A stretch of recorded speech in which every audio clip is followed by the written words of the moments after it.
I'm here at Fort Massac in Metropolis, Illinois. We'll check out this museum here. Learn about what Fort Massac is. Here's the front part. Let you see this stuff up here. They got some taxidermied animals. They got an old spinning wheel there. They got some deer. Oh, look at that fireplace. Wow, that's huge. Okay, some deer. Look at these guys here. All right, let's go in this part here. We'll learn about what Fort Massac is.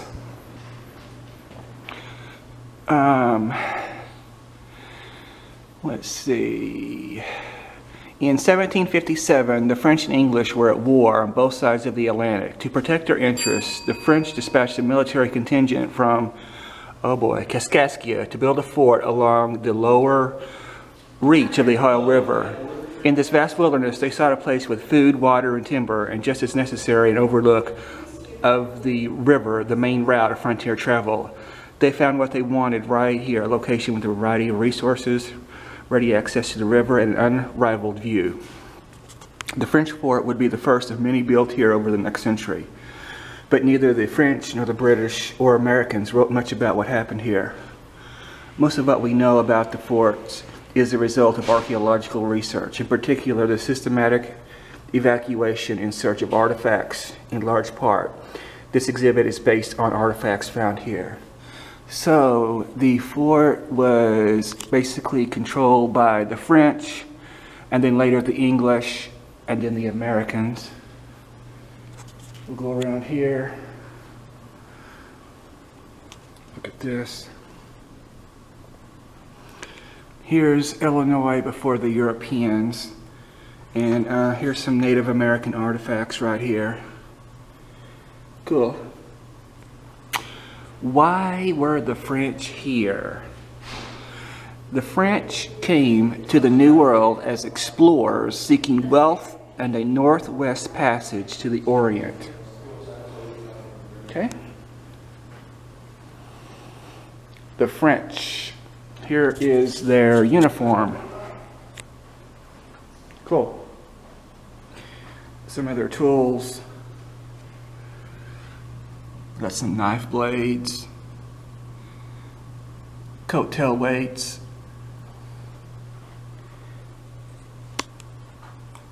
Clark's Regiment, Virginia State Troops, 1778. Here's a model of the fort, which we are going to go to the fort here after we get done with this museum. But this is what it looks like right here. I'll kind of go over so you can get a better view here.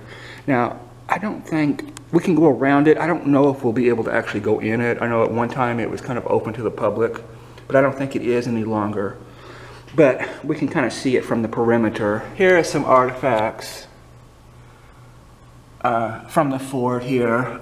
We've got some, looks like some broken porcelain and a broken bottle up there. Some eating utensils. Oh, there's some playing cards. Cool. Lead dice. Okay, let's go over here and look at these weapons. Arms and munitions. Cool.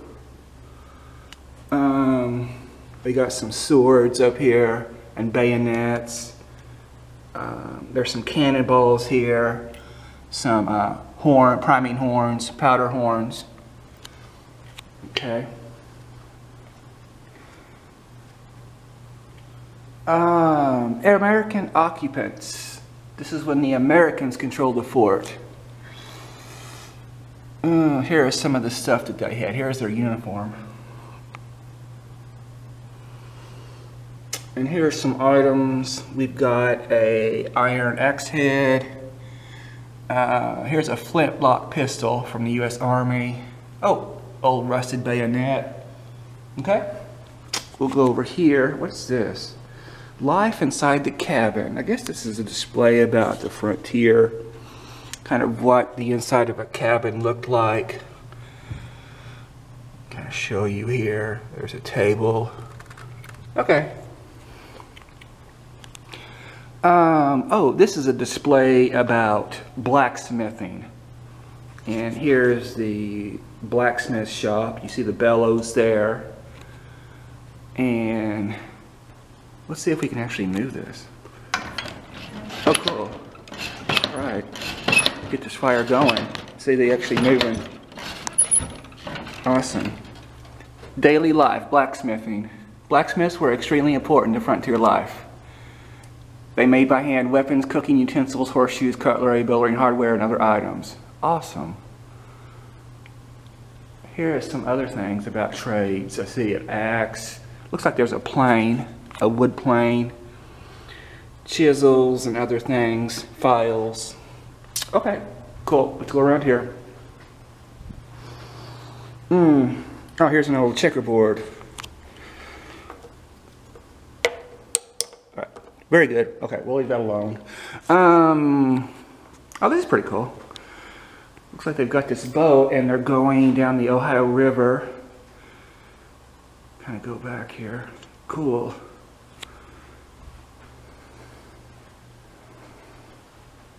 All right, we'll go around here. Oh, there's Andrew Jackson. And 19th century people passing through. Lewis and Clark, brother of George Rogers Clark, were among many explorers who stopped at Fort Massac. Oh, that's cool. It was here that they recruited several men for the nation's core discovery exploration of the Louisiana Purchase. In 1805, Fort Massac became the scene for a 4-day meeting between the infamous Aaron Burr, he's the one that shot Alexander Hamilton in a duel, and James Wilkinson. Burr's plan to instate a dictatorship in the Allegheny West and conquer Mexico gained momentum during this day. In 1814, General Andrew Jackson stopped at Fort Massac. He is the only known visitor of the fort who went on to become a president. All right, cool. We'll go on here. All right. Let's go over here. They've got some Native American artifacts. They're pretty cool. A bunch of arrowheads and different things.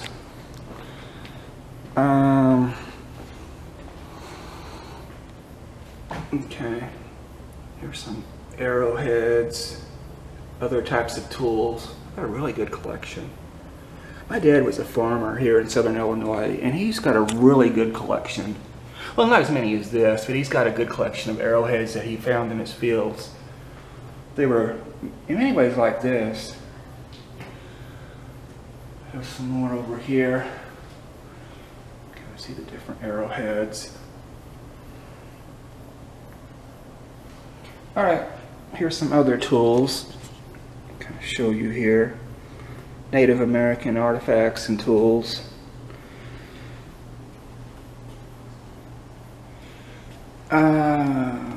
The woodland Mississippian Indians, they were the ones that were here many years ago. The late woodland Mississippian Indians, 1500 to 900 years ago.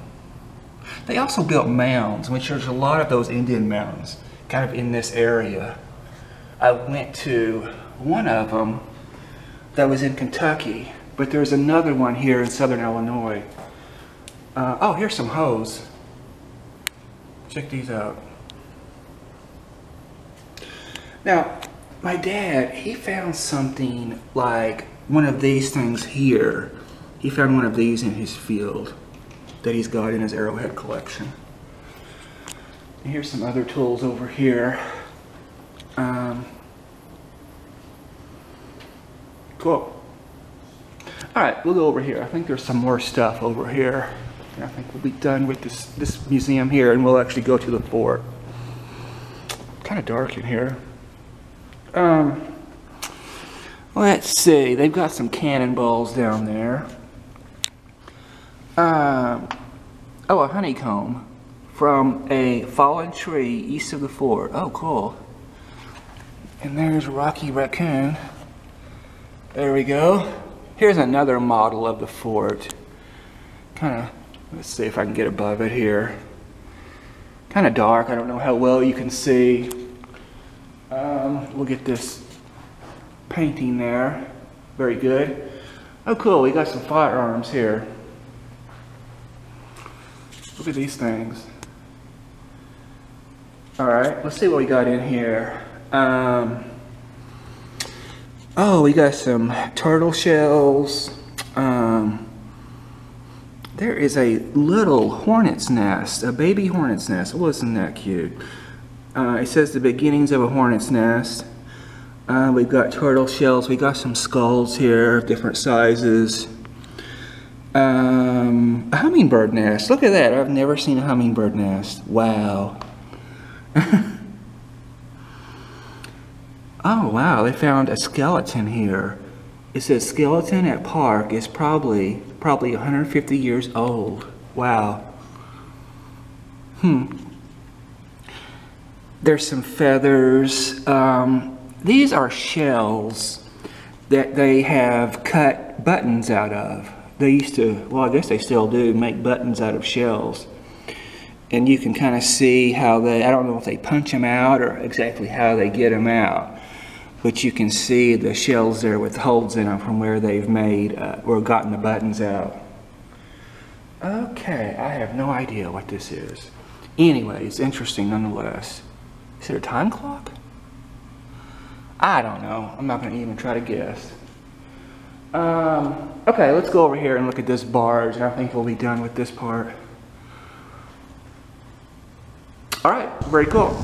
Okay, here's a sign about the 4 flags over Fort Massac. In 1500s, oh, this was actually controlled by Spain, Spanish ownership. Okay. In 1702, French trading post and mission. 1757, French fortification to block British expansion into Mississippi River, named Fort Massac. 1764, French abandoned fort to British. George Rogers Clark stopped here on his way to Kaskaskia. George Washington ordered fort rebuilt and garrisoned.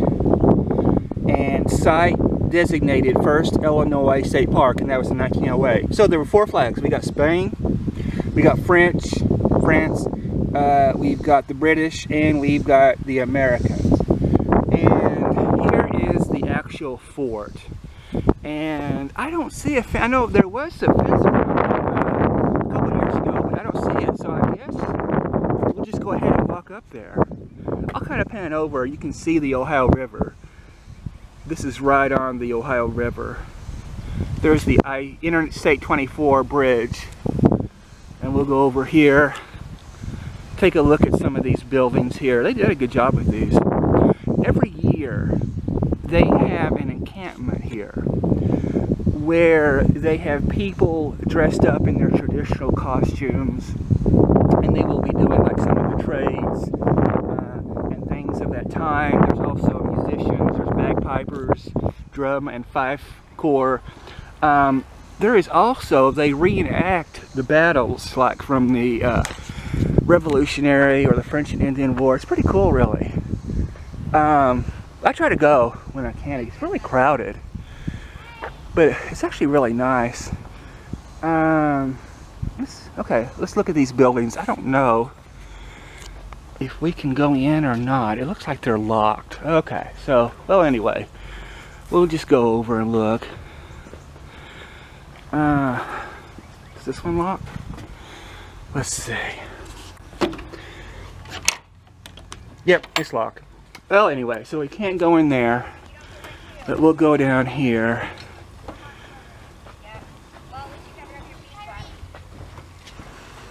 And all right, very cool. That one's cracked if you want to look inside. Oh, is it cracked? Yeah. Okay, I'll kind of peek in there. I don't think I can really see anything.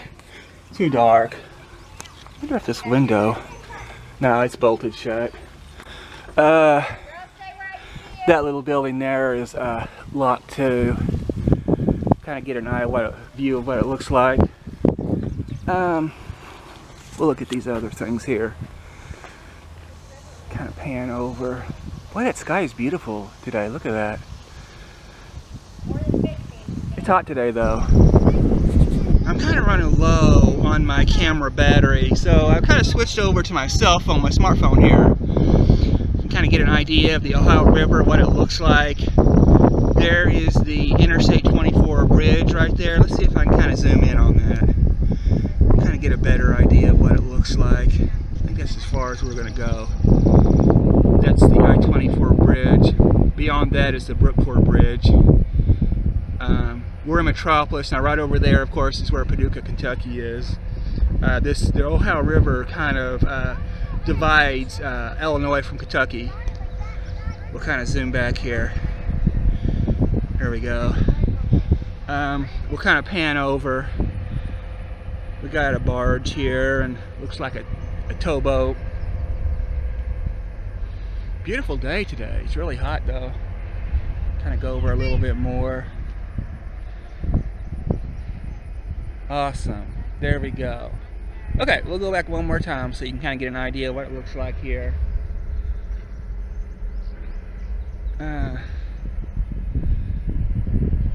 It looks like we got another barge over here that's kind of tied off. I'll see if I can get zoomed on that.